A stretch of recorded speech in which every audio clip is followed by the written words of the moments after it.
de la centrale éolienne de Taïba Ndiaye, qui est la plus grande centrale éolienne de l'Afrique de l'Ouest et qui constitue également la première centrale éolienne de cette taille au niveau du Sénégal. C'est tout naturellement que nous nous en réjouissons parce que nous voulons de faire encore un pas en avant dans le cadre du mix énergétique qu'il a rêvé, qu'il a dessiné et dont aujourd'hui nous essayons de mettre en œuvre. Nous sommes à 22% d'énergie renouvelable et à la fin de la mise en service de l'intégralité de cette centrale, nous serons à 30%. Ce qui confirme que Senelec est résolu pour respecter les engagements que M. le Président de la République a pris lors du COP21 à Paris. Et ceci également nous permet de mieux élargir notre parc de production en diversifiant les sources. Aujourd'hui, nous avons le fuel, nous avons l'hydroélectricité, nous avons le solaire et nous venons d'installer l'éolienne qui complète le mix énergétique. C'est tout naturellement une fierté pour nous de contribuer à la mise en œuvre de la vision de M. le Président de la République dans le cadre du secteur de l'énergie. Oui, Senelec est prête parce qu'aujourd'hui c'est une centrale que nous avions planifiée depuis très longtemps. Et cette centrale, comme je l'ai dit, rentre dans le cadre de notre mix énergétique. Et au niveau de l'exploitation, n'oubliez pas qu'on ne parle plus du réseau de Senelec, mais c'est le réseau du RIMA interconnecté de Manantali qui regroupe aujourd'hui la Mauritanie, le Sénégal et le Mali. Et la semaine dernière, nous avons entamé les essais d'interconnexion avec la Côte d'Ivoire, ce qui nous permettra de développer une plus grande robustesse par rapport à notre réseau et à sa capacité d'absorber les énergies renouvelables. Ça, il n'y a aucun problème. Oui, c'est un projet PPP sous la formule BOO, Build, Own, Operate. Donc c'est le promoteur qui a construit la centrale, qui va la posséder pendant la durée du contrat et qui va l'exploiter. Et dans ce cadre, on n'a pas prévu de transfert. Et le promoteur, à l'expiration naturelle du contrat, en fera ce qu'il voudra. Aujourd'hui, le kilowattheure fait partie des plus compétitifs.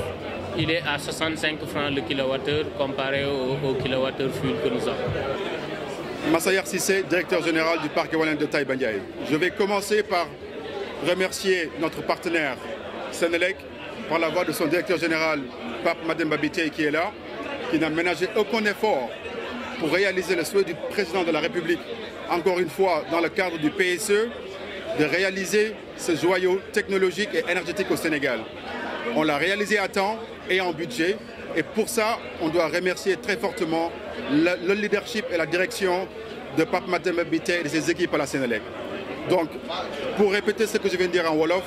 ce projet est un projet de partenariat, non seulement entre nous et la Senelec, mais aussi entre nous et le pays et le gouvernement, mais surtout de la communauté de Taïba Ndiaye. Sans l'apport et le soutien de la communauté, ce projet ne serait pas réalisé. Donc c'est tout d'abord que je remercie aussi le maire de Taïba Ndiaye, M. Alelo, et tous ses partenaires. Donc c'est vraiment un projet d'inspiration internationale, de coopération et de partenariat, et on a réussi à la faire au Sénégal avec toutes les forces vives de la nation. Alors, dans le cadre de la mise en œuvre de notre investissement social, on va injecter des centaines de millions par année dans la commune de Taïba Ndiaye. Dans le cadre de la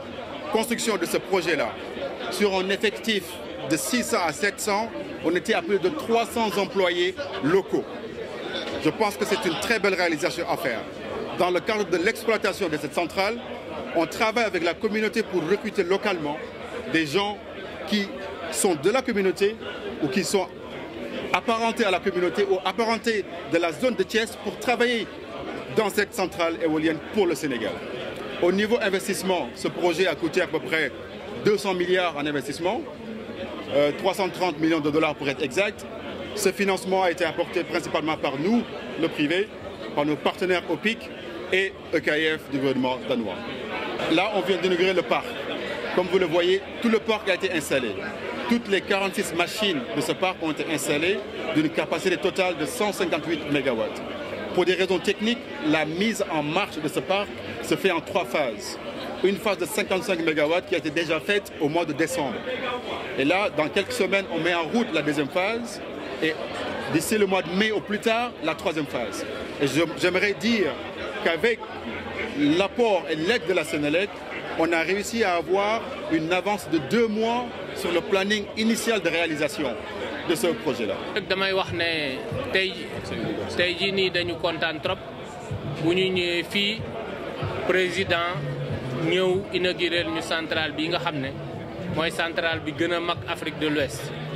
mooy première centrale bu njëkk aussi boo xam ne nii si ngelaw lay dawee ci Sénégal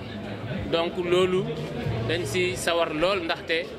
bu ñu indilee centrale solaire yi mooy maanaam toolu courant yi ñu indil ñu aussi électricité bi nga xam ne jëlee nañ ko si ndox mi muy hydroélectricité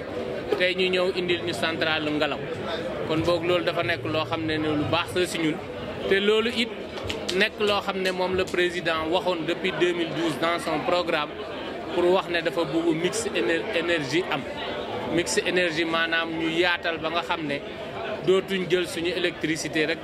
di ko defee si maanaam pétrole bi nga xam ne dañ koy jëlee bitim réew mais léegi ñu ngi jël électricité bi di ko dugalee si li nga xamante ne nii mooy naaj bi nga xam ne jëndaani wuñ ko mooy ngelaw bi nga xam ne jëndaani wuñ ko te léegi bu ñu demee ba ci kanam dinañ mun a am gaz bi nga xam ne jógee na Sénégal ñu def ko pour mu gën a mën a wàññi les coûts de production loolu dañ ciy sawar lool ndaxte président dafa wax ne moom mix énergétique la wax mais dégg ngeen ko léegi aussi mu ne accès universel accès universel mooy maanaam population bi yëpp jot ci courant weer bi passé inauguré nañ 36 villages yoo xam ne ni nañ ko mettre en service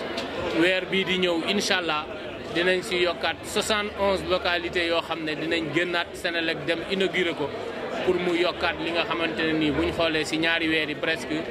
weesu nañ téeméeri village lii lu nga xam ne mooy luñ daan def at bu nekk ñun si diggante ñaari weer yi def nañ lu ëpp téeméeri village mooy lu président xalaat ne nañu fexe ba fii ak 2025 sénégalais fu mu munti nekk mu mun a jot si courant bi xanaa moom mu bañ ko bëgg si loolu lañ nekk kon boog tey dafa nekk mbégte ak kontaante bu mag si ñun bi nga xamante ne nii lii président xalaat lii président yéene Sénégal ñu ngi siy taxaw di dox tànk yi di ko def loolu mooy suñu mbégte tey jii. waaw Massayer Cissé directeur général de Leke Power Sénégal donc damay tàmbali di gërëm Sénélec suñu partenaire di gërëm son directeur général Pape Mademba Bitèye ndax liggéeyam bi nga xamante ne nii noppalawul pour parc bi pare ni comme président Macky Sall bëggee woon liggéey nañu ba mu sotti donc dañ koy gërëm Leke la partenaire Sénélec la si projet bi mais aussi partenaire u commune de Taïba Ndiaye la li ñu tax a jóg mooy liggéeyal réew mi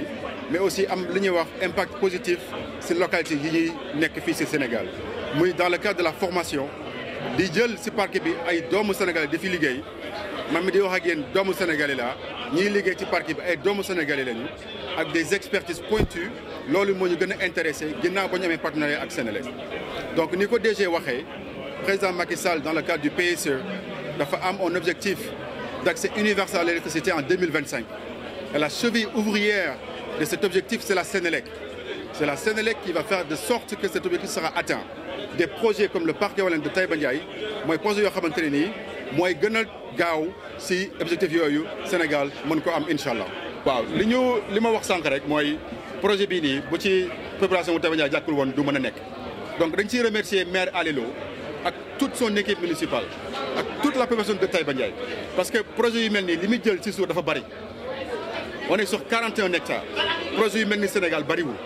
donc partenariat bi ñu am ak commune de Taïba Ndiaye ak la population métti na jafe na mais def nañu ko te loolu mooy partenariat waxuñu dina yomb mais dañuy waxante dëgg ba réaliser ko te loolu la ñu def ñun suñu yéene mooy liggéey ak la commune dans le cadre de l'investissement social ni ko président Ali Lo waxee sànq on a commencé déjà à investir on vient de réaliser une salle informatique si lycée wu Taïba Ndiaye fan yi weesu rek inauguré nañu salle informatique bi boo xamante ne nii elle est très moderne yaakaar naa sax waa université amuñu ko seen connexion internet c'est du très haut débit parce que suñu réseau lañ leen branché donc tabax marché yi accompagner la formation des jeunes loolu commencement la rek parc bi elle est là pour 20 ans yaakaar naa pendant une durée de 20 ans ak l'aide de la Sénélec la population de Taïba Ndiaye dinañ si gis seen bopp bu baax bu soobee yàlla